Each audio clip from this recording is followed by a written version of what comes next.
আবারও স্বাগত একুশে বিজনেসের সঙ্গে আছি মহিমা পলি। ব্যাংক রেজুলেশন আইনের 18 ক ধারা বাদ দেওয়ার ঘোষণা দিয়েছেন অর্থমন্ত্রী আমির খসরু মাহমুদ চৌধুরী। একীভূত 5 ইসলামী ব্যাংকের আমানতকারীদের অর্থ ফেরতের পথ নকশাও তুলে ধরেন তিনি। জাতীয় সংসদে 2026-27 অর্থ বছরের বাজেটের উপর সমাপনী বক্তব্যে অর্থমন্ত্রী কথা বলেন। অর্থমন্ত্রী বলেন, অংশীজনদের মতামতের ভিত্তিতে ব্যাংক রেজুলেশন আইন 2026-এর বিতর্কিত 18 ক ধারা বিলোপের সিদ্ধান্ত নেওয়া হয়েছে। সরকারের বার্তা স্পষ্ট, যারা জনগণের সম্পদ লুট করেছে তাদের ছাড় দেয়া হবে না।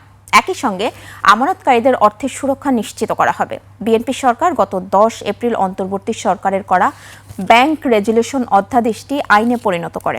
আইনটি সংসদে পাশের আগে 18 ক নামে একটি নতুন ধারা যুক্ত করা হয়। এদিকে একীভূত 5টি শরিয়া ভিত্তিক ব্যাংকের আমানতকারীদের বিষয়ে সংসদে অর্থমন্ত্রী জানান, সম্মিলিত ইসলামী ব্যাংকের ব্যক্তিগত আমানতকারীরা চলতি ও সঞ্চয় হিসাব থেকে সর্বোচ্চ 2 লাখ টাকা তুলতে পারবেন। অবশিষ্ট অর্থ ধাপে ধাপে ফেরত দেওয়া হবে। ক্যান্সার ও কিডনি ডায়ালাইসিস রোগী, হজ সঞ্চয়কারী এবং ডিপিএস গ্রাহকদের জন্য বিশেষ মানবিক সুবিধাও রাখা হয়েছে। আবারও হো হো করে বাড়ছে রিজার্ভ, তবে এবার রিজার্ভ বৃদ্ধিতে বড় ভূমিকা রাখছে বৈদেশিক ঋণ। বাংলাদেশ ব্যাংকের তথ্য অনুযায়ী 45 মাস পর বৈদেশিক মুদ্রার গ্রস রিজার্ভ ছাড়িয়েছে $37 বিলিয়ন। 29 জুন পর্যন্ত রিজার্ভ উন্নীত হয় 37.05 বিলিয়ন মার্কিন ডলারে। আর আন্তর্জাতিক মুদ্রা তহবিল IMF এর হিসাব পদ্ধতি BPM-6 অনুযায়ী রিজার্ভের পরিমাণ দাঁড়িয়েছে $32.480 বিলিয়ন।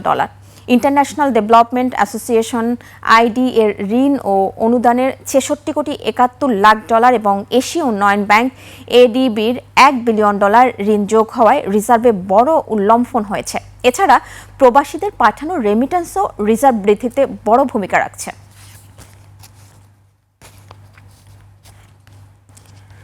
ব্যাংক হিসাব খুলতে লাগবে না করদাতা শনাক্তকরণ নম্বর বা TIN। ব্যক্তিশ্রেণীর করমুক্ত আয়সীমা হবে 4 লাখ টাকা। এছাড়া সিটি কর্পোরেশন ও পৌর এলাকায় জমি ফ্ল্যাটের বণ্টননামা, দলিল নিবন্ধন এবং নামজারির ক্ষেত্রে TIN বাধ্যতামূলক করার প্রস্তাব বাতিল সহ একাধিক সংশোধনী এনে অর্থ বিল 2026 জাতীয় সংসদে পাস হয়েছে। বাতিল করা হয়েছে কালো টাকা সাদা করার সুযোগ রাখার প্রস্তাবও। এছাড়া তালিকাভুক্ত ও অতালিকাভুক্ত কোম্পানির লেনদেন ব্যাংকিং চ্যানেলে সম্পাদন করলে অতিরিক্ত 2.5% কর সুবিধা পাবে। পাশাপাশি কোম্পানির লভ্যাংশের উপর কর কমিয়ে 20% করা হয়েছে। সমস্যার দিকে রিপোর্ট।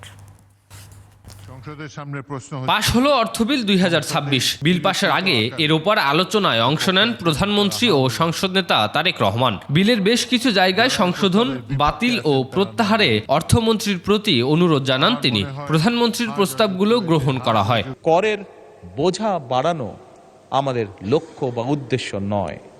বিলে সংশোধনী এনে ব্যক্তি শ্রেণীর বার্ষিক করমুক্ত আয়সীমা 4 লাখ টাকা করা হয়েছে। বাতিল করা হয়েছে ব্যাংক হিসাব খোলার ক্ষেত্রে TIN নম্বর থাকার বাধ্যবাধকতা রাখার প্রস্তাবও।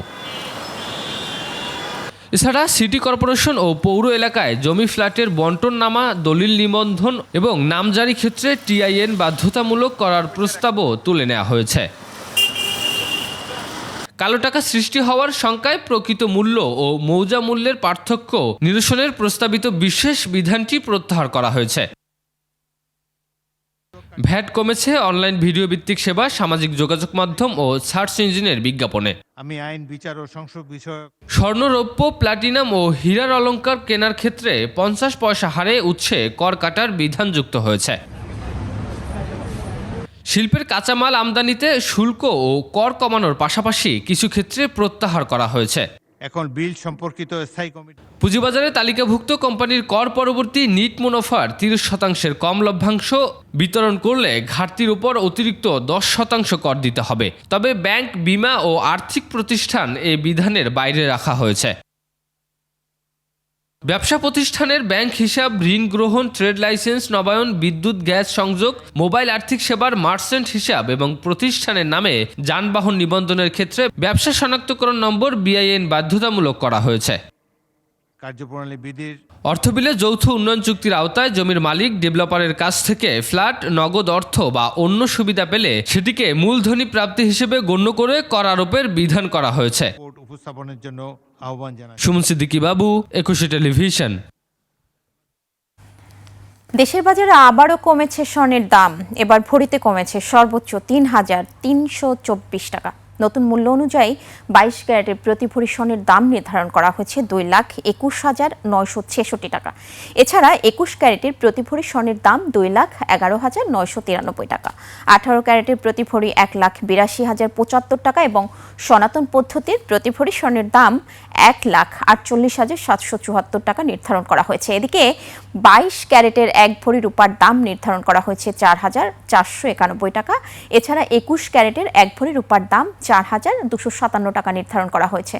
বাংলাদেশ জুয়েলার্স সমিতি জানায়, স্বর্ণের নতুন মূল্য ভ্যাট সহ নির্ধারণ করা হয়েছে, তবে অলংকারের ডিজাইন ভেদে মজুরি আলাদাভাবে যুক্ত হবে। সরকারের তদারকির অভাবে রাশিয়ায় শ্রমিক পাঠানোর নামে বাড়ছে মানব পাচার। সম্প্রতি সেদেশে নির্মাণ শ্রমিক ভিসায় গিয়ে যুদ্ধে বাংলাদেশি হতাহতের ঘটনার পর এমন দাবি অভিবাসী বিশ্লেষকদের। এদিকে পরিবারের দাবির মুখে রাশিয়া ইউক্রেন যুদ্ধে আহতদের ফেরাতে চেষ্টা করছে সরকার। সহকর্মীদের সহায়তায় আসিফ সুমিতের রিপোর্ট। রাশিয়ার বিভিন্ন শিল্পে কাজ করছেন প্রায় 10,000 বাংলাদেশি। তবে বাংলাদেশ থেকে জনশক্তি রপ্তানিতে এই সংখ্যা এখনো শীর্ষ 10টি দেশের মধ্যে নেই। চলতি বছরের জুনেই সে দেশে 3 দিনের সফর করেন বাংলাদেশের পররাষ্ট্রমন্ত্রী। এ সময় রাশিয়ার পররাষ্ট্রমন্ত্রী সের্গেই লাভরভের সঙ্গে বৈঠকে 1 লাখ শ্রমিক পাঠানোর ইচ্ছার কথা জানায় বাংলাদেশ, যাতে সায় মিলেছে রাশিয়ারও।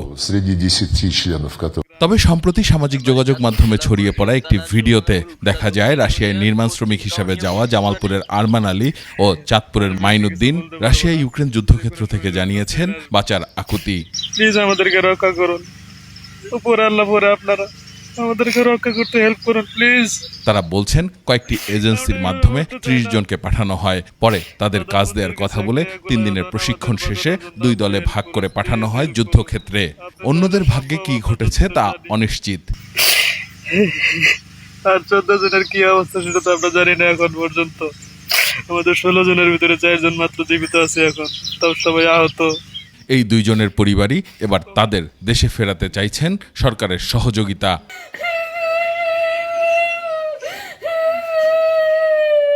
$9 লক্ষ নিঃসা আদম, ওইখানে 20 লক্ষ টাকা বিজলির কাছে বিক্রি দিচ্ছে রাশিয়ার মহিলার কাছে। ওইখান থেকে 30 লক্ষ টাকা বিক্রি করছে মহিলায় সেনাবাহিনীর কাছে। দালাল বলছে যে ভালো কোম্পানির ভিসা আছে, তুমি যদি যাইতে চাও মাইনুদ্দিন তাহলে তুমি যাইতে পারো। তো এই কথা বইলে আমাদের কাছ থেকে 7.5 লাখ টাকা নিছে। আমি চাই সরকারের কাছে আবেদন করি এটাই যে আমার একটা বাতি দিয়েছে ছোট 3 বছরের, ওর মুখের দিকে নেনে ওর বাপের ফিরিয়ে দেয়, আমার ভাইকে ফিরিয়ে দেয়।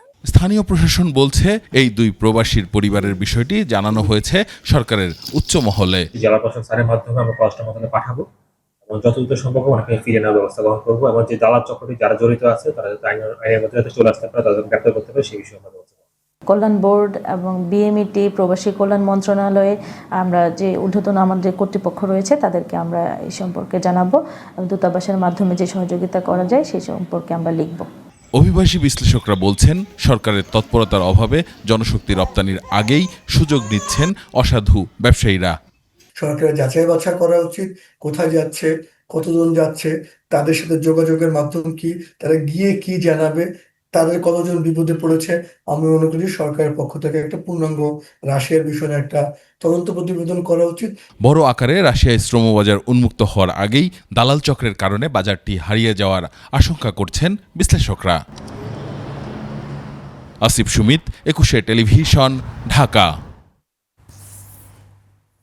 দর্শক, নিচ্ছি ছোট্ট একটা বিরতির পর করদাতাদের আইনি সুবিধা ও কর ব্যবস্থাপনা নিয়ে আমরা কথা বলবো ঢাকা ট্যাক্সেস বার অ্যাসোসিয়েশনের সাবেক সাধারণ সম্পাদক মোহাম্মদ আবু নাসের মজুমদার মেজবাইয়ের সঙ্গে। ততক্ষণ সঙ্গেই থাকুন।